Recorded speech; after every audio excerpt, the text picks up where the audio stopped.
رسول اللہ صلی اللہ علیہ وآلہ وسلم نے فرمایا، قیامت کے دن انسان کے قدم آگے نہیں سے رکھ سکیں گے جب تک کہ اس سے 5 چیزوں کے بارے میں سوال نہ کیا جائے۔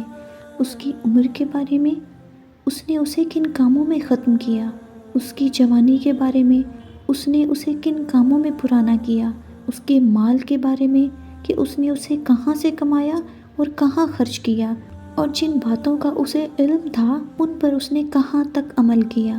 اس کے بارے میں قرآن پاک کی ایک آیت ہے کہ تمہیں یہ زندگی اس لیے دی گئی ہے کہ اللہ تمہیں آزمائے کہ کون اچھے عمل کرتا ہے۔ اس سے ہر شخص کو متوجہ کیا گیا کہ وہ ہر روز اپنے اعمال کا محاسبہ کرے اور دیکھے کیا وہ اللہ کے سامنے کھڑے ہو کر اسے اطمینان بخش جواب دے سکتا ہے۔ اور اس کو قرآن پاک میں یوں بیان کیا گیا کہ بے شک تمہارے کانوں، تمہاری آنکھوں، تمہارے دلوں کے بارے میں تم سے سوال کیا جانا ہے، یعنی یہ کہ انہیں استعمال کیا یا نہیں کیا۔ اگر استعمال کیا تو مثبت مقاصد کے لیے استعمال کیا یا منفی مقاصد کے لیے۔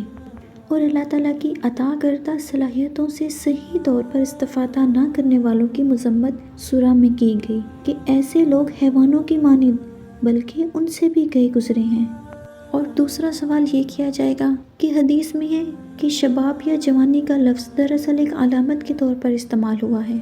دراصل اس میں اشارہ انسان کی صلاحیتوں کی جانب ہے۔ جوانی میں اللہ تعالیٰ اسے جسمانی مضبوطی، قوت حافظہ، جرأت، ہمت، حوصلہ، اس جیسی صلاحیتیں عطا کرتا ہے۔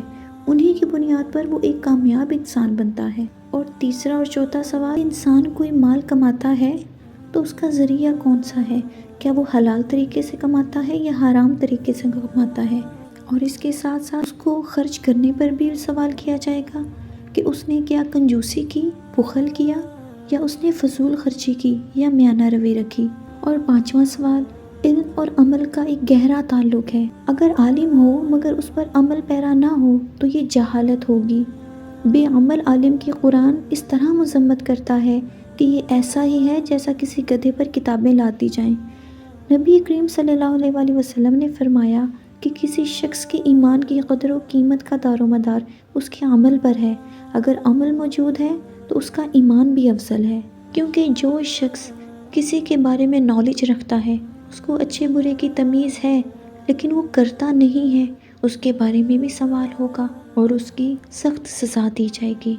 ہمیں چاہیے کہ ہم ان 5 سوالوں کے جوابات کو ڈھونڈیں اور ان کی تیاری کریں تاکہ روز محشر ہمیں اللہ سبحانہ تعالیٰ کے سامنے شرمندہ نہ ہونا پڑے۔